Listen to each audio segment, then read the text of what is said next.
Hello, good evening, everyone. Am I audible?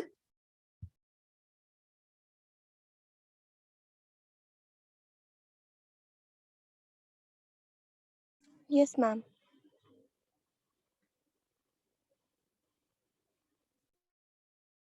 Okay, तो हमारी जैसे पिछली क्लास वो रिकॉर्डिंग में अवेलेबल नहीं है. Will quickly revise it again. तो हम लोगों ने स्टार्ट किया था एल्गी एंड फ्लैजेलेट प्रोटोजोआ कौन से डिजीज कॉज करते हैं. अगर देखें तो एल्गे एक यूकैरियोटिक यूनिसेल्युलर और मल्टीसेल्युलर ऑर्गेनिज्म है. इसमें हमने डिस्कस किया था कि यूनिसेल्युलर ऑर्गेनिज्म, जो यूनिसेल्युलर का एग्जाम्पल है वो है यूग्लिना फाइटा, और मल्टी सेल्यूलर का एग्जाम्पल हमने डिस्कस किया था ब्राउन एल्गे. उसके बाद हमने डिस्कस किया था कि इनकी रेंज है साइज की 1 मिलीमीटर टू मेनी सेंटीमीटर्स. इनके पास क्लोरोफिल होता है और ये फोटोसिंथेटिक होते हैं. ये एसेक्सुअल और सेक्सुअल दोनों तरीके से रिप्रोड्यूस कर सकते हैं और इनकी स्टडी को फाइकोलॉजी या एल्गोलॉजी बोलते हैं.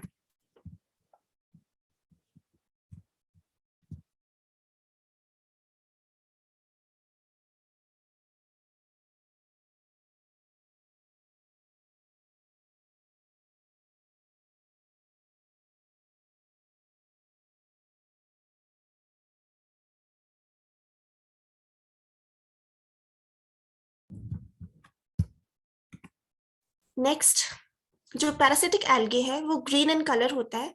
जो बेस्ट नोन जीनस है प्लांट पैरासिटिक लिविंग का वो सिफेल्यूरोस है. इसमें 13 स्पीशीज आती हैं पर 6 बहुत कॉमन है, जैसे एक्सपेंसा, हेनिक्सी, कार्टेंसी, मिनिमस, पैरासिटिकस और वायरसेंस. इन इन लोगों इनमें से भी पैरासिटिकस और वायरसेंस बहुत कॉमन है जो मैक्सिमम डैमेज कॉज करते हैं. जो सिफेल्यूरोस वायरसेंस है वो रेड रस्ट ऑफ टी और मैंगो कॉज करता है. उसके बाद रेड रस्ट के हमने थोड़ा सा डिस्कस किया था कि fluffy bright orange red spots occur होते हैं जो सिमिलर है रस्ट फंगस के, इसीलिए हमें इनको रेड रस्ट भी बोलते हैं. ये फंगस लाइक एलिमेंट्स भी पोजेस करते हैं, जैसे स्पोरेंजियोफोर्स और ज़ूस्पोरेंजिया. उसके बाद अगर ज्यादा डैमेज हो तो नेक्रोसिस हो सकती है. Severe damage leads to defoliation. फिर लाइकन्स आते हैं. जो सिफेल्यूरोस को फंजाई पैरासिटाइज करती है उससे लाइकन्स बनते हैं. यहाँ पर लाइकन तभी रिस्पॉन्सिबल है प्लांट डैमेज के लिए जब फंगस उस पर अटैक करेगा. फंगस डायरेक्टली प्लांट को पैरासिटाइज नहीं करता, वो लाइकन को पैरासिटाइज करता है, उससे वो बनते हैं, प्लांट डैमेज कॉज होता है. फिर हमने प्रोटोजोआ के बारे में पढ़ा था जो फ्लैजेलेट्स होते हैं और फैमिली ट्रिपेनोसोमेटिरी को बिलोंग करते हैं. ओनली द फ्लैजेलेट्स अमंग प्रोटोजोआ ये प्लांट डिजीजेस के साथ एसोसिएटेड होते हैं. कैरेक्टरिस्टिक्स हमने देखी थी कि लॉन्ग ओवल स्फेरिकल बॉडी है, थिन फ्लेक्सिबल कवरिंग है जिसे आर्मरिंग भी बोलते हैं. तो आर्मरिंग एक शेल लाइक स्ट्रक्चर प्रेजेंट होता है. इनके पास एक ही फ्लैजेला होता है जो both locomotion and food capture में हेल्प करता है. फाइटोमोनास की स्पीशीज जैसे फाइटोमोनास डेविडे, फाइटोमोनास एल्मेसियानी, फाइटोमोनास वैनक्रॉफ्टी और फाइटोमोनास लेप्टोवोरेसम ये काफी कॉमन है. कुछ फॉर्म्स हैं जो पैरासिटिक होती हैं ऑयल पाम और कोकोनट पाम पर. जो फाइटोमोनास एल्मेसियानी है इसका इंसेक्ट वेक्टर भी रिपोर्ट किया गया है. जब ये लैटिसिफेरस प्लांट्स पर अटैक करते हैं तो कुछ क्लियर सिम्टम्स प्रोड्यूस नहीं होते, they are just parasites. Laticiferous plants जैसे हमारे जो लेटेक्स प्रोड्यूस करते हैं, जैसे कैरिका पपाया हो गया या हेविया स्पीशीज हो गई. जो नॉन लेटिसिफेरस प्लांट्स होते हैं जैसे कॉफी, कोकोनट पाम या ऑयल पाम, यहाँ पे कैरेक्टरिस्टिक एक्सटर्नल सिम्टम्स हमें देखने को मिलते हैं, जैसे येलोइंग, विल्टिंग और मालफॉर्मेशन ऑफ फ्लोएम टिश्यू. यहाँ पे एज पैथोजेंस वो बिहेव करते हैं और वहां पर लेटिसिफेरस प्लांट्स पर एज पैरासाइट्स. उसके बाद हमने एक एक डिजीज को डिस्कस किया था, जैसे फ्लोएम नेक्रोसिस ऑन लीफ, इसको फाइटोमोनास लेप्टोवरेसम कॉज करता है जो कॉमन है ब्राजील और कोलंबिया में. जो स्पीशीज ये अफेक्ट करता है वो है कोफिया लिबरिका और कोफिया अराबिका। इनके इंसेक्ट वेक्टर हैं पेंटाटोमिड स्पीशीज, लिंकस स्पीशीज। ये वो इंसेक्ट्स होते हैं हेमिप्टेरा ऑर्डर के, जो स्टिंग बग्स या शील बग्स भी हम जिन्हें कहते हैं। हार्ट रॉट ऑफ कोकोनट, इसको पहले अदर नेम से भी जाना जाता था, जैसे लिथिल येलोइंग या bronze leaf wilt, cedrus wilt या फिर अननोन डिजीज। इसके सिम्टम्स हैं येलोइंग और browning of the tips of older leaves, जो धीरे धीरे यंगर लीव्स में भी स्प्रेड हो जाती है। जो जीनस है फाइटोमोनास टेली, ये अक्कर करता है और हार्ट रॉट को कॉज करता है। These are also transmitted by Lincus and Ocellaris species, जो कि पेंटाटोमिड्स इंसेक्ट्स हैं। उसके बाद sudden wilt of oil palm, ये लोअर लीफलेट्स को अफेक्ट करता है सबसे पहले, और वो एशी ग्रे बिहेवियर हमें देखने को मिलता है। थोड़े टाइम बाद root tips also begin to die और पूरा जो रूट सिस्टम है वो खराब हो जाता है। ये भी ट्रांसमिट उन्हीं पेंटाटोमिड इंसेक्ट से होते हैं, जैसे लिंकस और ओक्लेरस स्पीशीज से। उसके बाद है empty root of cassava, cassava that is Manihot esculenta. इसमें हमें काफी देखने को मिलता है, because cassava has very much starch content, तो ये उस पर अफेक्ट करता है, और जो अफेक्टेड ट्यूबर्स होते हैं उनके अंदर लिटिल या नो स्टार्च हमें दिखाई देता है। जो डिजीज प्लांट्स होंगे, फाइटोमोनास उन पर एज अ प्रोटोजोआ एक्ट करेगा और लेटेसिफेरस डक्ट्स पर वो डैमेज कॉज करेगा, फ्लोएम पर कम। इसका स्प्रेड मोस्टली ग्राफ्टिंग या फिर इंसेक्ट वेक्टर्स के थ्रू होता है। उसके बाद फेनेरोगेमिक parasites, these parasites they produce flower, bear seeds and also fruits, that is why they are called phanerogamic plant parasites। इनके पास हॉस्टोरियम होता है, जो एक स्पेशलाइज्ड प्रोजेक्शन या रूट लाइक ब्रांच स्ट्रक्चर है, जो न्यूट्रिएंट्स को एब्जॉर्ब करने में हेल्प करता है। ये बहुत इंपॉर्टेंट था, इसी में से मैक्सिमम क्वेश्चंस पूछे जा सकते हैं। स्टेम पैरासाइट और रूट पैरासाइट क्या के एग्जांपल्स क्या क्या हैं? तो स्टेम पैरासाइट में डॉडर और लोरेंथस आता है। स्टेम पैरासाइट भी दो टाइप्स की होती हैं, होलो पैरासाइट जो कंप्लीटली डिपेंडेंट होती है और सेमी पैरासाइट जो पार्शियली डिपेंडेंट होती है। होलो पैरासाइट का एग्जांपल है डॉडर, जो स्टेम पैरासाइट है, और पार्शियली डिपेंडेंट सेमी पैरासाइट वो है लोरेंथस। ऐसे ही रूट पैरासाइट्स होते हैं, होलो पैरासाइट और सेमी पैरासाइट। तो जो होलो पैरासाइट है रूट्स के ऊपर, वो है ऑरोबैंके, और जो हाँ जी मैम एक क्वेश्चन था टेस्ट में, उसमें कसकटा का पूछा था कि मतलब उसका होस्ट प्लांट, तो उसमें टोबैको भी दे रखा था आंसर कसकटा का। उसका तो गार्डन ऑर्नामेंट और हेज प्लांट ही होता है ना हाँ वही होता है, ऑरोबैंके के होता है टोबैको। मैम, बट उसमें कसकटा का भी दे रखा था नहीं, टेस्ट वो में। एक करेक्शन होगी, फिर उसका तो नहीं होगा एग्जाम्पल। Okay ma'am. ठीक है। और सेमी रूट पैरासाइट है हमारे पास ट्रीका। अगर इनको पर्टिकुलरली डिस्कस करें तो जो डॉडर है कसकटा स्पीशी, वो मोस्टली जुजुबी, मैंगो और सम ऑर्नामेंटल क्रॉप प्लांट्स पर इफेक्ट करता है। ये नॉन क्लोरोफिल बियरिंग होते हैं, ट्वाइनिंग पैरासिटिक सीड प्लांट है। कई बार ये सिंगल हो सकते हैं, कई बार ये इंटरवाइनिंग भी हमें दिखते हैं टैंगल्ड मास के। कई बार तो ये सिंगल ही दिखेंगे, पर इन रेयर केसेस वो एक ब्रांच्ड या फिर हमें टैंगल्ड मास भी नजर आ सकता है। जो सिम्टम्स होते हैं, that is host suffer from mall nutrition, Vitality reduce हो जाती है, प्लांट्स ड्रॉफ दिखते हैं, और लेस फ्लावरिंग और फ्रूटिंग भी नजर आती है। सिवियर अटैक में प्लांट की डेथ हो जाती है। ये कुछ पिक्चर्स हैं जहां पर सनफ्लावर और पोटैटो पर डॉडर ट्वाइंड हुआ है। यहाँ पर पेपर में एक टैंगल्ड मास नजर आ रहा है और यहाँ पे एक सिंगल स्ट्रक्चर है। Similarly here in watermelon field और केशिया फिलिफॉर्मिस। इसकी अगर ओवरविंटरिंग और डाइसेमिनेशन देखें तो ये सीड्स के थ्रू ओवरविंटर करते हैं या फिर इन्फेस्टेड फील्ड्स में मिक्स हो जाते हैं इन अदर क्रॉप प्लांट्स।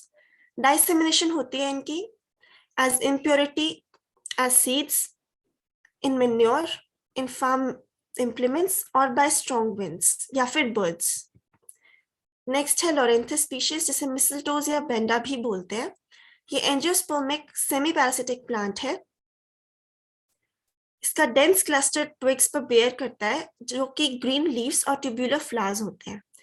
ये कंप्लीटली डिपेंडेंट नहीं होता अपने होस्ट पर, इसीलिए ये एक सेमी पैरासाइट है। इसके पास ग्रीन लीव्स हैं जो क्लोरोफिल पोजेस करते हैं और कार्बोहाइड्रेट्स को प्रोड्यूस करते हैं। तो ये अपने होस्ट पर सिर्फ वाटर और मिनरल्स के लिए ही डिपेंड करता है। इसकी ओवरविंटरिंग भी एज सीड्स होती है और स्प्रेड इसका होता है थ्रू बर्ड्स और through animals. The fruits are very brilliant coloured, yellow coloured, तो बर्ड्स अट्रैक्ट होकर इन्हें डाइसेमिनेट करने में हेल्प करते हैं। सिम्टम्स अगर देखें तो स्टंटेड ग्रोथ है, रिड्यूस्ड लीफ साइज है और ट्यूमर डेवलप भी हो सकता है और quality and yield of fruit considerably lower होगी। These are the yellow attractive fruits. और यहाँ पे हम देख सकते हैं कैसे क्लस्टर अफेक्ट कर रहा है इसको। जो ये थिकनिंग ऑफ ट्रंक है होस्ट का, ये इतना ज्यादा स्वेल हो जाता है कि कुछ टाइम बाद ये ब्रेक भी हो जाएगा। नेक्स्ट है ओरोबैंके, जिसे ब्रूम रेप भी बोलते हैं। ब्रूम रेप एक टोटल रूट पैरासाइट है जो tobacco, mustard, tomato, cabbage, cauliflower, turnip और मेनी सोलेनेशियस और क्रूसीफेरस क्रॉप्स को मेनली अफेक्ट करता है। मोस्टली ये टोबैको को ज्यादा डिस्ट्रक्टिव एक्ट करता है उस पर। अगर इसके कैरेक्टरिस्टिक्स की बात करें तो जो फ्लावर्स होंगे वो व्हाइट और ट्यूब्यूलर होंगे। इसके पास स्टेम पेल येलो या ब्राउनिश रेड की होती है। सीड्स स्मॉल और ब्लैक इन कलर होते हैं।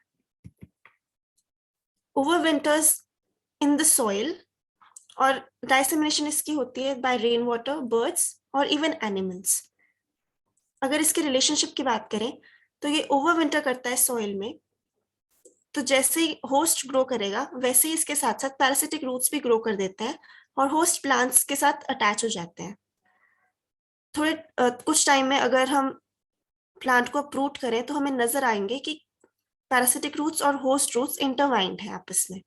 सिम्टम्स अगर देखें तो स्टंटेड ग्रोथ होगी, माल न्यूट्रिशन और ड्वार्फनेस फेस करेगा होस्ट, फ्लावरिंग और फ्रूटिंग रिड्यूस होगी, समटाइम्स होस्ट प्लांट की डेथ भी हो जाती है। These are the pictures। यहाँ पे आप देख सकते हो on fava bean, broad bean और टमेटो फील्ड, इधर कैरेट फील्ड और ब्रॉड बीन फील्ड में। नेक्स्ट आता है Striga species which is commonly called witch weed. इसमें लॉसेज ये स्लाइड टू 100% भी कॉज कर सकते हैं। ये एक सेमी रूट पैरासाइट है जो मोस्टली मोनोकॉट्स को अफेक्ट करता है।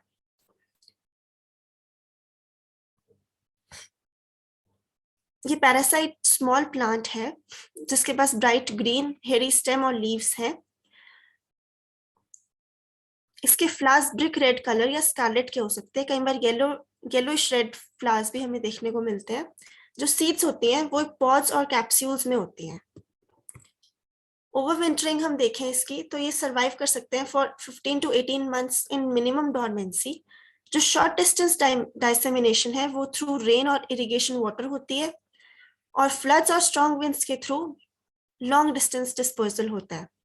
कई बार कंटामिनेटेड टूल्स और फार्म मशीनरी के थ्रू भी स्प्रेड हो सकते हैं। सिम्टम्स अगर देखें तो स्टंटेड, विल्ट और येलोइंग हो सकती है होस्ट की। डेथ भी तभी होगी जब मैक्सिमम सिम्टम्स अपीयर होंगे। These are those brick red colour flowers. ये अफेक्ट कर रहे हैं कॉर्न प्लांट को और यहाँ पे एक इंडिगो लिग्यूम इंडिगो प्लांट को अफेक्ट कर रहे हैं। अब हम नॉन पैरासिटिक कॉजेस भी देख लेते हैं।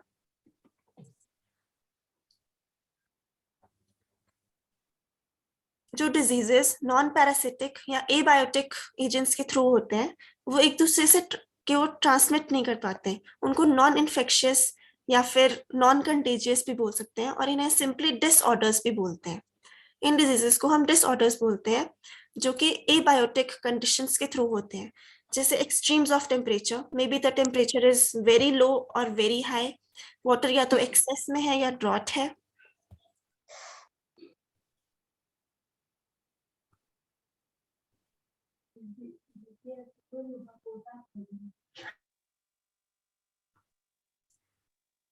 डेफिशिएंसी या फिर किसी न्यूट्रिएंट की टॉक्सिसिटी है, टॉक्सिक केमिकल्स प्रेजेंट हैं एयर, वाटर या सॉइल में, ट्रांसप्लांटिंग शॉक हो रहा है, कोई मैकेनिकल इंजरी है, ये सब एबायोटिक डिजीजेस हैं।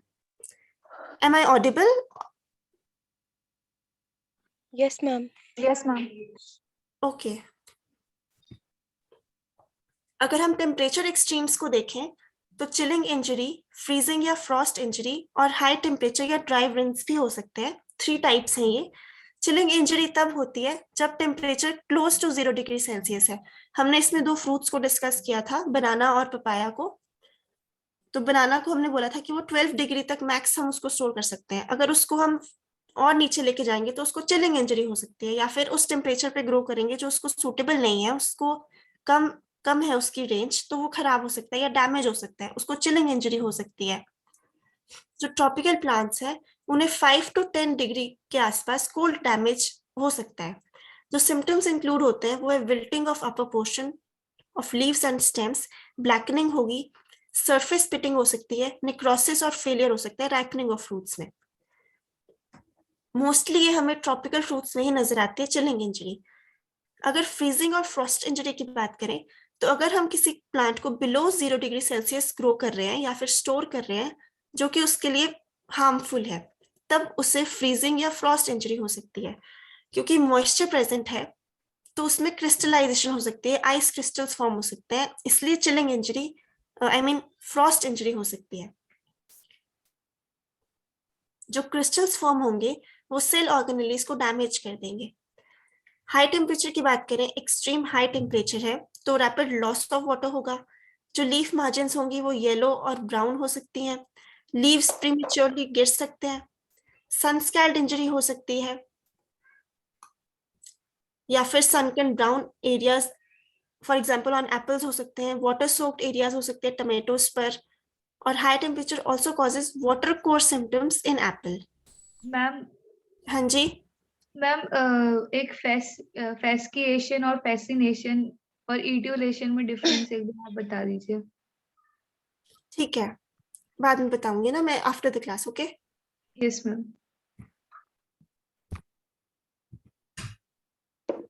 Then is soil moisture extremes. या तो मॉइस्चर बहुत कम होगा या फिर एक्सेस होगा।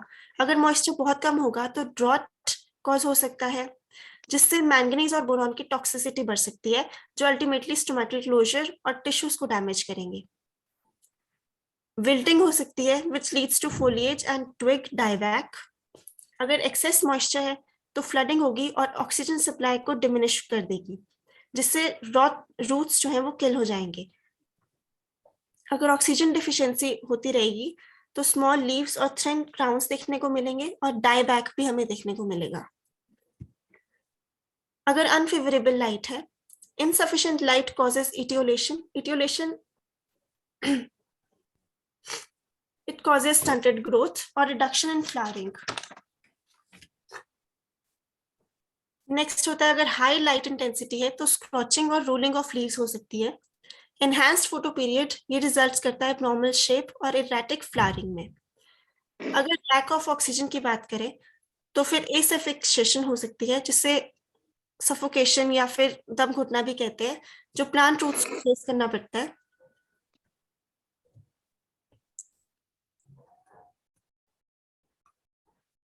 उसके बाद विच ऑल्सो रिजल्ट जो फिर ऑक्सीजन का डिफ्यूजन होगी वो इनएडिक्वेट होगी बिटवीन और within the fruits.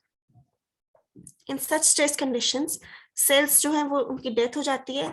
For example black heart of potato, इसमें कॉर्टेक्स को काफी अफेक्ट करता है और इंटरनल ब्राउनिंग ऑफ एप्पल भी देखने को मिलती है।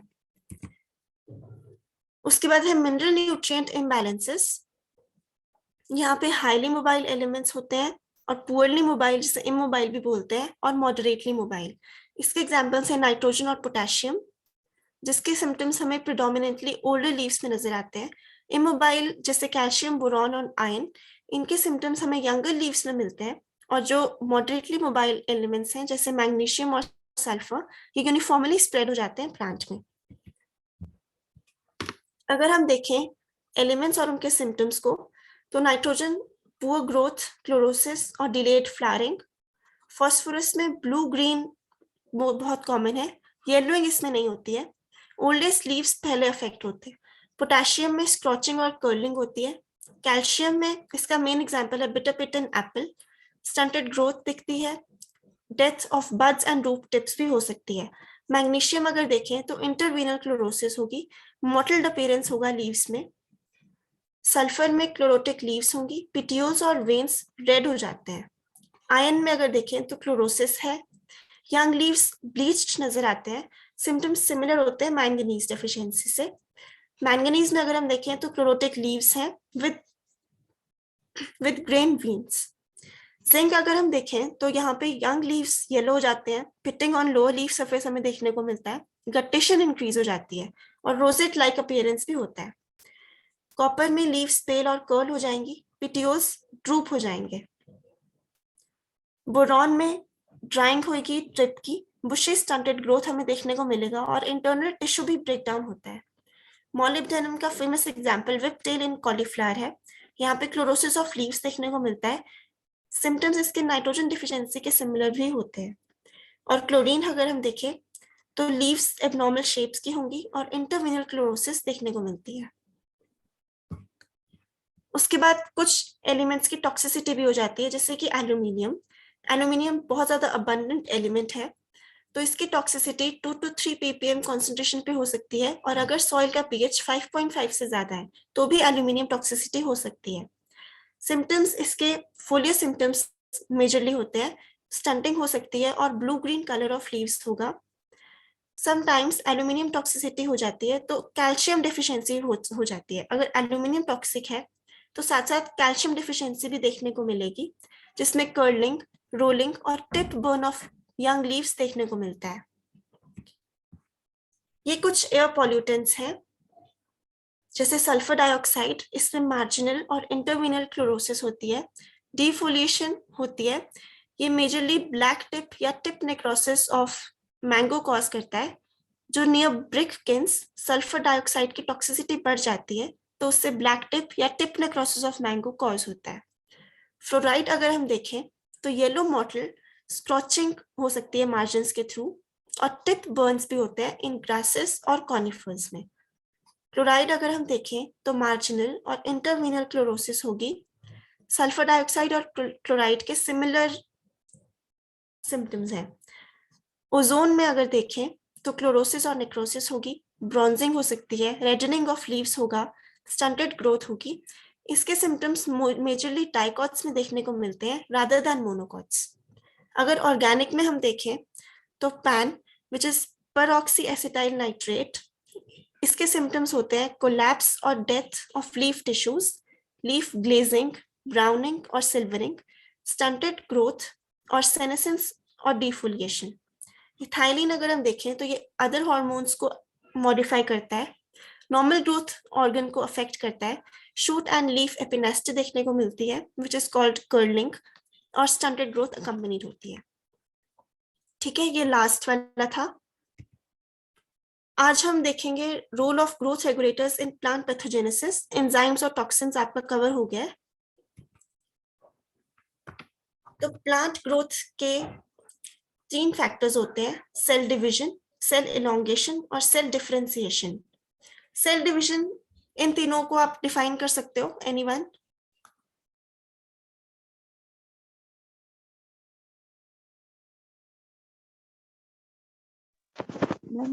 सेल डिवीजन एक साइक्लिक प्रोसेस होता है सेल का, जिसमें सेल का नंबर इंक्रीज होता है।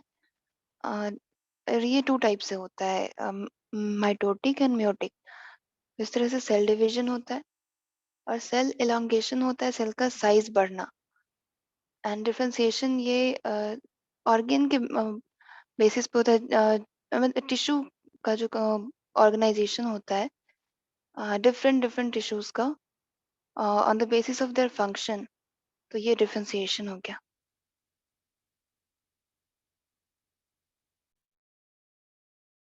Okay, very good. सबको अब क्लियर ही होगा cell division, elongation and differentiation. ठीक है, ये तो हो गया हमारा।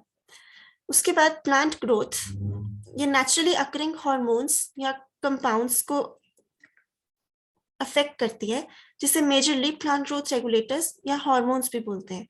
जो इनका मेजर ग्रुप है वो ऑक्सिन, जिब्रेलिन, साइटोकाइनेंस और इथिलीन है। एब्सिसिक एसिड भी है, पर majorly we count on these. Plant growth regulators बहुत स्मॉल कॉन्सेंट्रेशंस में एक्ट करते हैं और इनका स्लाइट चेंज ही नॉर्मल लेवल को प्रोफाउंड चेंजेस दे सकता है। जो पैथोजेंस होते हैं वो इम्बैलेंस कॉज करते हैं in the hormonal system by causing the infected plant to produce more or less hormone। अगर पैथोजन इन्फेक्ट करेगा प्लांट पर तो ये हार्मोनल इम्बैलेंस क्रिएट करते हैं, या तो टॉक्सिसिटी बढ़ जाएगी या फिर वो बहुत डेफिशिएंट हो जाएंगे। ये हार्मोनल लेवल को चेंज कर देते हैं। जो सिम्टम्स कॉमनली देखते हैं विद प्लांट ग्रोथ रेगुलेशन वो है stunting, overgrowths, gall formations, branching, adventitious root formations, defoliation, rosetting और लीफ एपिनेस्टी। सबसे पहले अगर ऑक्सिन्स को डिस्कस करें तो ये मेजर ग्रोथ रेगुलेटर है और ये मेजरली सेल इलोंगेशन में हेल्प करता है। The naturally occurring auxin is IAA, which is indole acetic acid. Root forming auxin.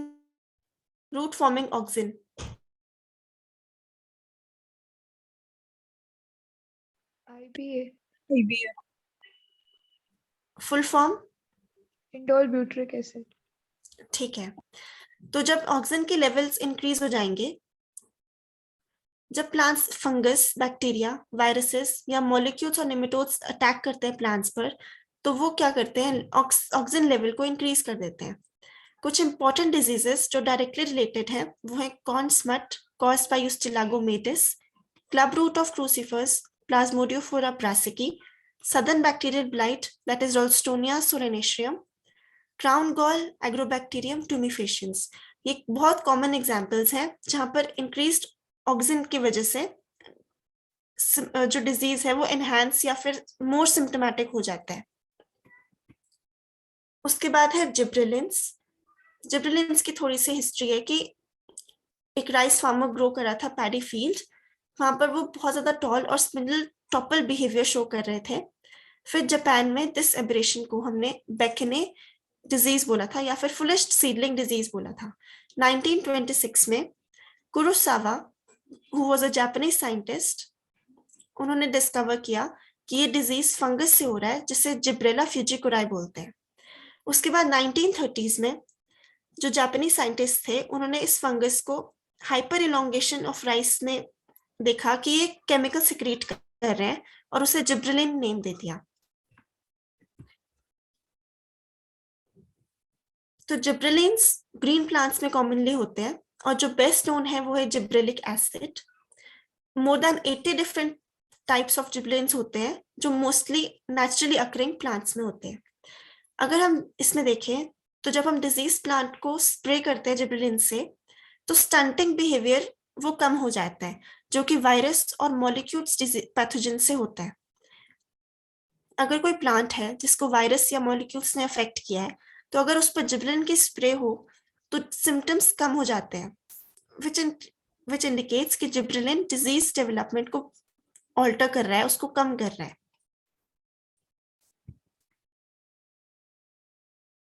अगर साइटोकाइनिन देखें तो इट इज 6-फुरफुराइल अमीनोप्यूरिन।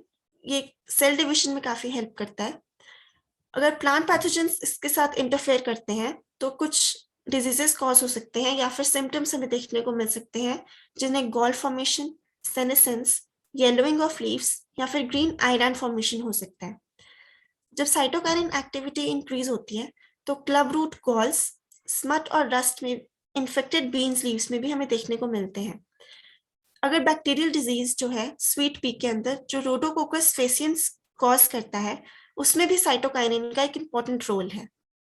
ये उसकी एक्टिविटी को एनहांस करता है और सिम्टम्स इंक्रीज कर देता है। Next is ethylene. इथिलीन भी एक प्रोमिनेंट रोल है इसका एपिनेस्टी, लीफ येलोइंग और सेनेसेंस को कॉज करने में। ये अक्यूमुलेशन अगर हाई हो जाती है इथिलीन की तो फिर हमें लीफ ड्रॉप सिम्टम्स नजर आते हैं, जैसे कि डिप्लोकार्पन रोजे ब्लैक स्पॉट ऑफ राइस रोज को कॉज करता है।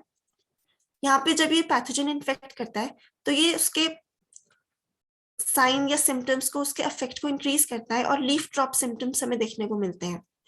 जब एक बनाना को रैलस्टोनिया सोलेनेशियम इफेक्ट करता है तो इसका इथाइलिन कंटेंट इंक्रीज हो जाता है, जबकि जो हेल्दी प्लांट्स होते हैं वहां पे इथाइलिन कंटेंट हमें देखने को नहीं मिलता। उसके बाद हमारे पास पॉलीसैकेराइड्स हैं, जो फंगस, बैक्टीरिया, नेमेटोड्स और अदर पैथोजेंस, इनके पास म्यूसिलेजिनस सब्सटेंसेस होते हैं जो इनकी बॉडीज को कोट करते हैं और एक इंटरफेस प्रोवाइड करते हैं बिटवीन द ऑर्गेनिज्म और एनवायरनमेंट।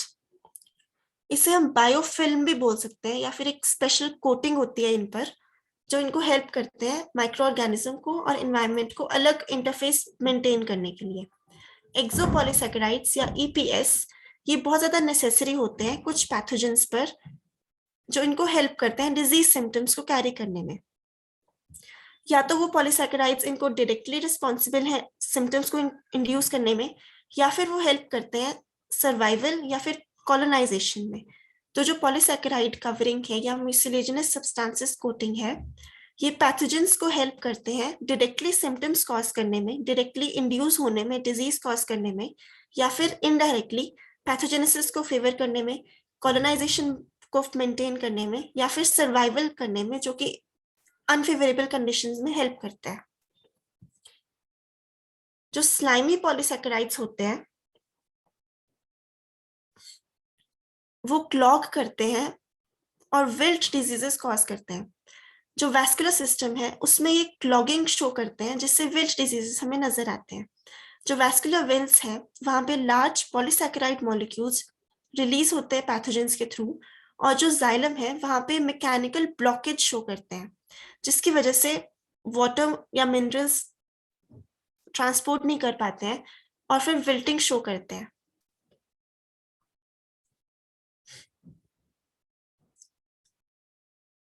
अगर अकेले पॉलीसैकेराइड्स जाएंगे, और अकेले तो कोई हेल्प नहीं कर सकता ना, तो पैथोजन के ऊपर ही पॉलीसैकेराइड्स की फॉर्मेशन जरूरी है जिसकी वजह से क्लॉगिंग होगी और एंजाइम्स और पॉलीसैकेराइड ब्लॉकेज शो करेंगे जहां पे विल्ट्स कॉज होंगी। अगर एक एग्जांपल हम देख लेते हैं इसका, तो एक्स्ट्रा सेल्यूलर पॉलीसैकेराइड्स पैथोजेनेसिस में बहुत इंपॉर्टेंट रोल करते हैं इन बैक्टीरिया। जो बैक्टीरियल विल्ट है सोलेनेशियस क्रॉप्स की, जिसे राइलस्टोनिया सोलेनेशियम कॉज करता है, तो जो EPS1 है, that is extra cellular polysaccharide 1, ये मेन वायरुलेंस फैक्टर है। ये एक पॉलीमर है ट्राइमेरिक रिपीट यूनिट का जिसमें N एसिटाइल गैलेक्टोसेमाइन है, डीऑक्सी L गैलेक्टिरोनिक एसिड है और ट्राई डीऑक्सी डी ग्लूकोज है।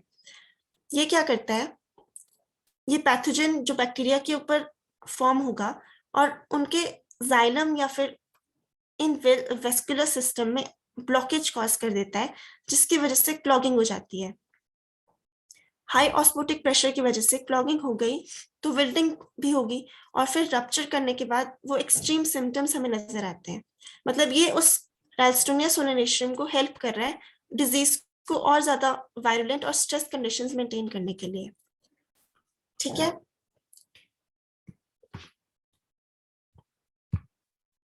अब हम थोड़ा सा एक्स्ट्रा पोर्शन भी देख लेते हैं, काफी टाइम हो गया हमने डिस्कस नहीं किया है।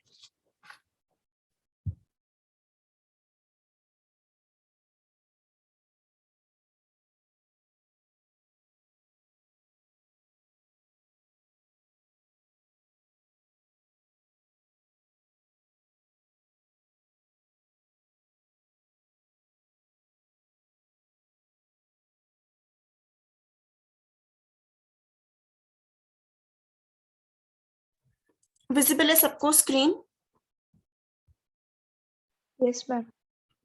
आपके साथ नोट्स शेयर हो गए हैं?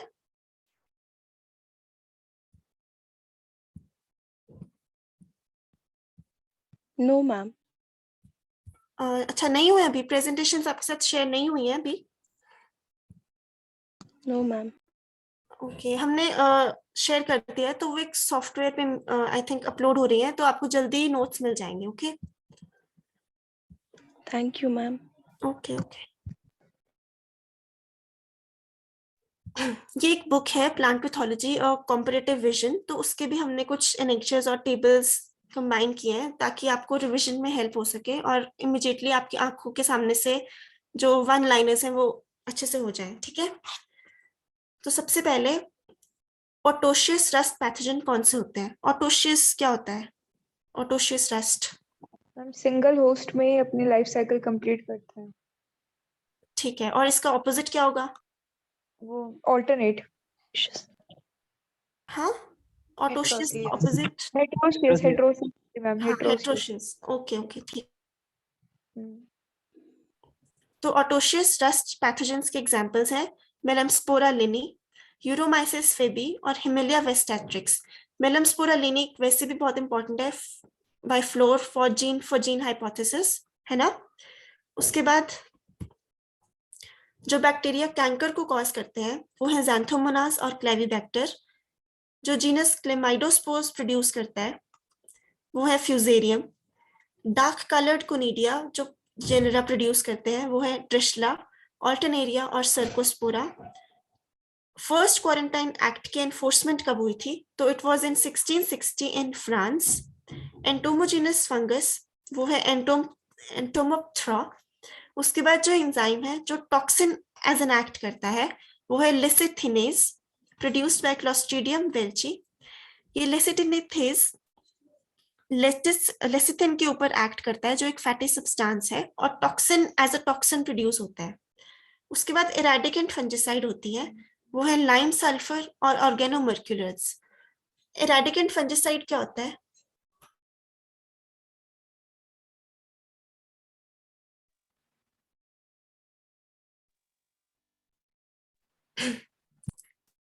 नहीं पता? वीड्स को कंप्लीटली इरेडिकेट करने के लिए जो यूज किए जाएंगे। हाँ हाँ जी, इरेडिकेट वर्ड से मिला है तो हमें इसको इरेडिकेट करना है, रिमूव करना है। तो इरेडिकेंट फंजिसाइड हम तब यूज करते हैं जब हमें लेटर स्टेजेस ऑफ कॉलोनाइजेशन होगी है किसी पैथोजन की, उसके बाद हम उनको रिमूव करना चाह रहे हैं, या फिर जब सिम्टम्स आ चुके हैं तब हम उन्हें इरेडिकेट कैसे करें, उन्हें रिमूव कैसे करें। तो ये इरेडिकेंट फंजिसाइड्स यूज होती है। या फिर स्पोर डेवलपमेंट को, स्पोर प्रोडक्शन को सप्रेस करना है तो भी हम इरेडिकेंट फंजिसाइड्स को यूज करते हैं। तो जो इरेडिकेंट फंजिसाइड्स होती हैं वो तब यूज होती हैं जब कॉलोनाइजेशन हो चुकी हो, सिम्टम्स हमें नजर आ गए हैं और स्पोर्स फॉर्मेशन को रोकना है, तब हम इरेडिकेंट फंजिसाइड्स को यूज करते हैं। उसके बाद है फर्स्ट होस्ट स्पेसिफिक टॉक्सिन, तो it was Victorian. First phytoalexins to be purified and identified, it was pisatin and P. मैंने रिशिटिन की बात की थी एक टाइम पर, वो कैसे प्रोड्यूस होता है या उसको कौन प्रोड्यूस करता है? Ma'am potato. Okay, very good. First plant defence activator compound ये है CGA 245704 और ये 1996 में इसको देखा गया था। First resistant R gene cloned HM1 gene, first World Plant Protection Convention ये कब आई थी? 1929 में रोम में। फंगल जेनेरा जो वैस्कुलर विल्ट को कॉज करते हैं वो है फ्यूजेरियम, वर्टिसिलियम और पीथियम। जेनेरा जो एंथ्रेक्नोज डिजीजेस कॉज करते हैं कोलेटोट्राइकम, ग्लियोस्पोरियम और स्फिसिलोलोमा। जीन्स जो एसिड विलाय प्रोड्यूस करते हैं, हाँ जी ma'am world plant protection convention 1951 में नहीं आया था क्या?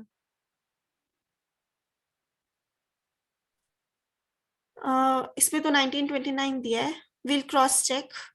यस मैम, कहीं पे 1951 भी पढ़ा है मैम। ठीक है, कोई बात नहीं, हम क्रॉस चेक करके आपको बता देंगे, ठीक है। जो एसेविलाइव जेनेरा प्रोड्यूस होते हैं वो है कोलेटोट्राइकम, ग्लियोस्पोरियम और पेस्टिलोशिया। नेक्स्ट है हमारे पास हेट्रोसाइकिल नाइट्रोजन कंटेनिंग फंजिसाइड्स।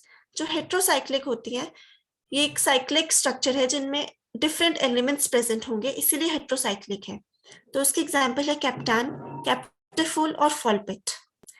अब आ गया हेट्रोशियस रस्ट फंगस या रस्ट पैथोजन, ये है पक्सीनिया। हाई टेम्परेचर डिजीजेस जो होते हैं, जो हाई टेम्परेचर में कॉज होते हैं वो है पाउडरी मिल्ड्यू जो इराइसिफे कॉज करता है, रूट रॉट्स, मैक्रोफोमिना फेजिलोना जो कि 30 to 35 डिग्री सेल्सियस पे कॉज होते हैं। पैथोजेंस जिनके पास हाईलाइन कोनिडिया होते हैं वो है पायरिकुलेरिया और बोट्राइटिस। हाइपर पैरासाइट या माइको पैरासाइट। ये पैरासाइट्स जो दूसरे पैरासाइट को पैरासिटाइज करते हैं। Some parasites are parasitizing fungus, so that are mycoparasitize.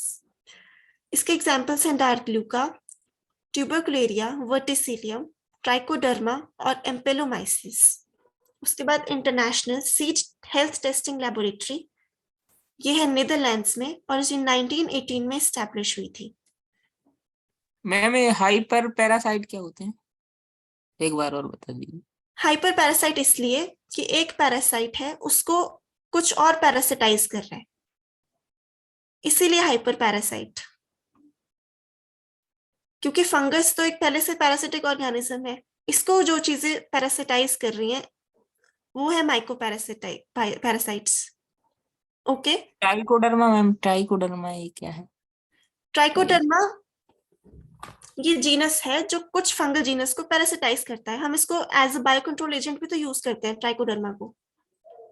Okay okay, ठीक है। नेक्स्ट है इंक्लूजन बॉडीज। ये इंट्रासेल्युलर स्ट्रक्चर्स होते हैं जो डी निवो फॉर्म होते हैं as a result of virus infection.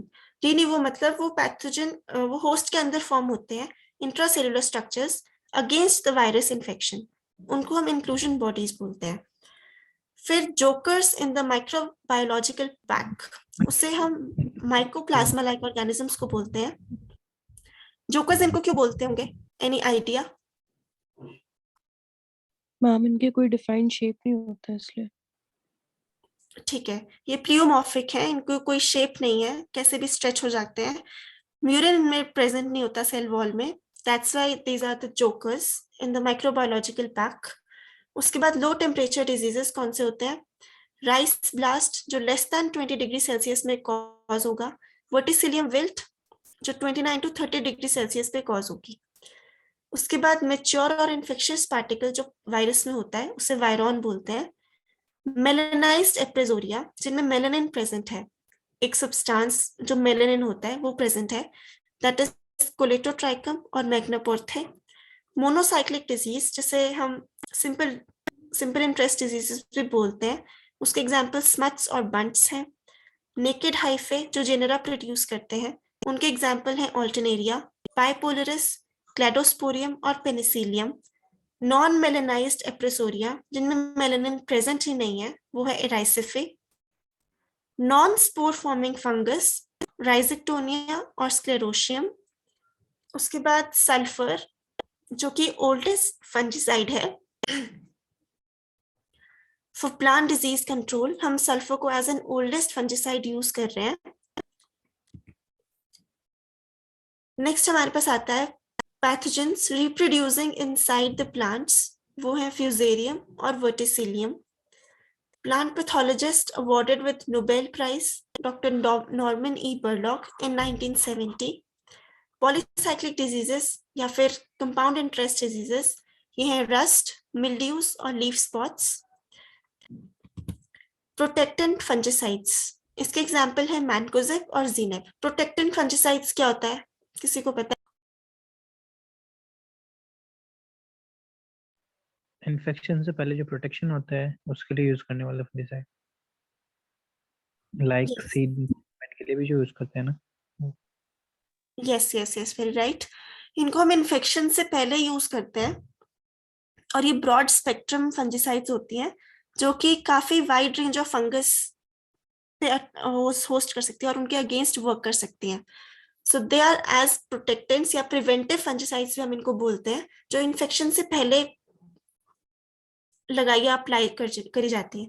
वैसे ही हमने पढ़ा था इरेडिकेंट फंजिसाइड्स जिन्हें हम आफ्टर स्टेजेस पर यूज करते हैं और प्रोटेक्टेंट को हम पहले यूज करते हैं बिफोर इन्फेक्शन। जो जेनेरा है जो पिक्नीडियम प्रोड्यूस करते हैं वो है मैक्रोफोमिनिया, फोमोप्सिस, फाइलोस्टिक्टा, एस्कोशाइटा, डिप्लोडिया और सेप्टोरिया। जो फंगस राइजोमॉर्फ्स प्रोड्यूस करते हैं जो कि एक रूट लाइक स्ट्रक्चर होता है, वो आर्मिलेरिया मिलिया प्रोड्यूस करते हैं। स्कैब कॉजिंग जेनेरा वो है क्लैडोस्पोरियम, एल्सिनो, फ्यूजिक्लेडियम, स्फिलेसोमिया, वेंचूरिया और स्ट्रेप्टोमाइसिस। जो जेनेरा स्क्लेरोशियम प्रोड्यूस करते हैं These are claviceps, sclerotinia, sclerosium, typhula, botrytis, rhizoctonia और verticillium. ये एग्जाम्पल्स इसलिए इंपॉर्टेंट है, या तो ये वन लाइनर क्वेश्चन भी आ सकता है कि pycnidium is produced by the following fungus, तो इसमें से आपको कुछ एग्जाम्पल्स तो याद रखने पड़ेंगे जिससे आपके क्वेश्चन गलत ना हो, या फिर मैच द फॉलोइंग में आ सकता है, पिक्नीडियम होगा, स्कैब होगा, या फिर राइजोमॉर्फ होगा, और फिर मैच द फॉलोइंग में अलग कॉलम्स होंगे। तो ये क्वेश्चंस गलत नहीं होने चाहिए, इसीलिए इसको अगर आप बार बार रिवाइज करेंगे तो ये याद हो जाएंगे। जो सॉइल बॉर्न फंगस है या पैथोजेंस है वो कौन से हैं? राइजेक्टोनिया, पीथियम, स्क्लेरोशियम और फ्यूजेरियम। स्पोरोडोकियम कौन से फंगस प्रोड्यूस करते हैं? फ्यूजेरियम, एपिकोकम, स्ट्रूमेला, ट्यूबरकुलेरिया और वोल्यूटेला। शुगर फंगस या फिर पिन मोल्ड्स हम किसे बोलते हैं? म्यूकोरेल्स को। नेक्स्ट है symptoms which are produced as a result of hyperplasia. Hyperplasia क्या होता है? Increase in size of the plant due to increase in cell number. Okay, और हाइपोप्लेशिया क्या होता है? Decrease in cell number. So decrease in plant size. Underdevelopment. Cell size या नंबर? Cell number, ma'am. Okay, number ma'am. ठीक है। तो जो सिम्टम्स हाइपरप्लेशिया से कॉज होते हैं या फिर उनके रिजल्ट होता है, तो वो स्कैब हमें देखने को मिलता है। अगर हाइपरट्रोफी हो रही है तो वी कैन सी गॉल्स, कैंकर्स या विचेस ब्रूम। सिनेमेटा प्रोड्यूसिंग पैथोजेंस कौन से होते हैं?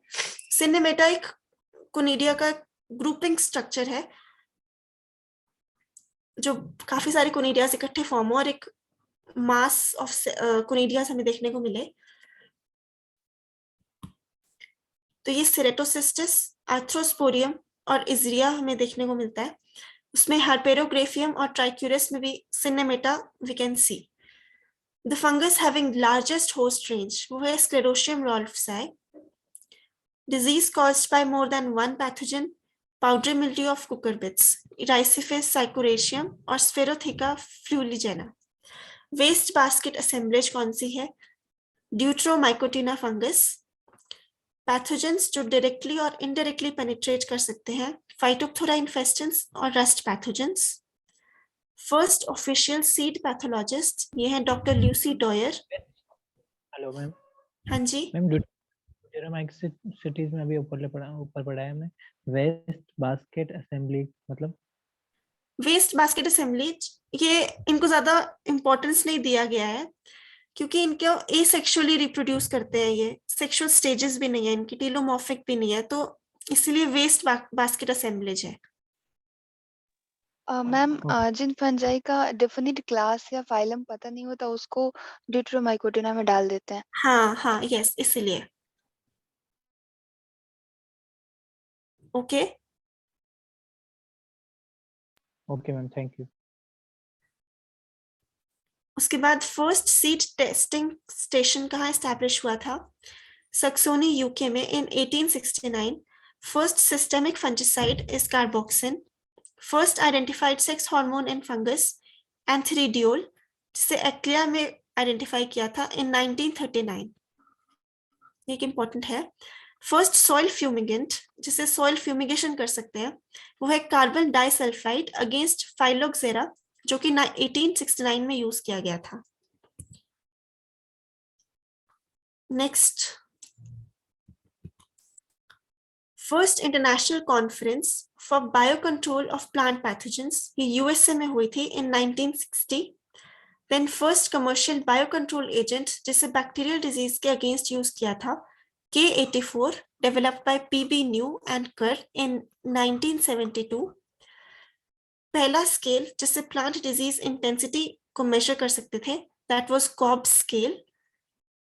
First international congress of plant pathology was done in London in 1968. पहली broad spectrum antibiotic, it was streptomycin, which was discovered in 1943 by Wexman and Scatz.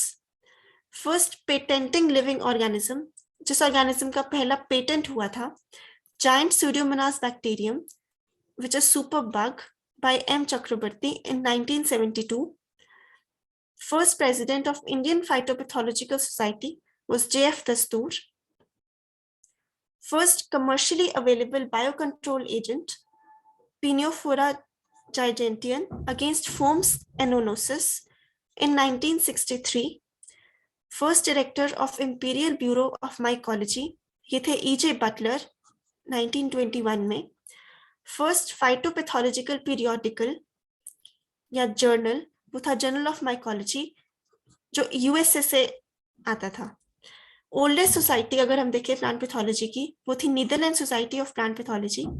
First computer simulation program कौन सा था? It was EPIDEM for early blight of tomato and potato, 1969 में form हुई थी.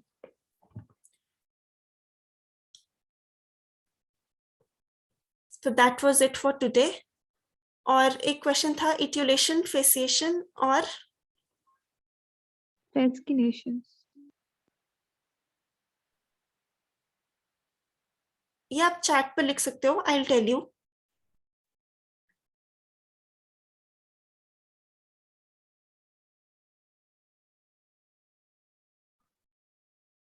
ठीक है, and करें आज का सेशन. मैम बुक कौन सी है? ये है प्लांट पैथोलॉजी और कॉम्पिटिटिव विजन. मैम ऑथर कौन है? ऑथर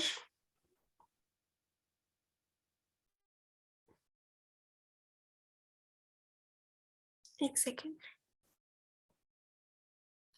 ऑथर है सतविंदर के मान और संतोष कांक.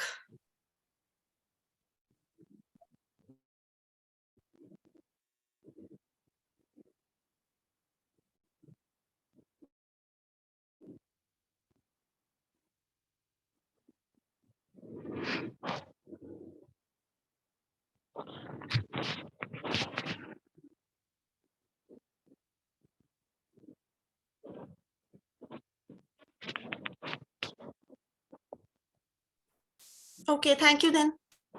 ऑथर कौन है मैम? बताया नहीं मैंने? एक संतोष S king.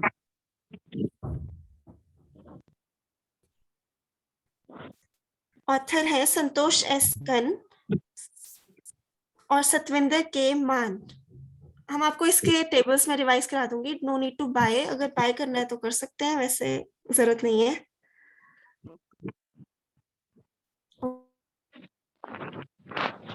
Thank you. Thank you ma'am. Thank you ma'am.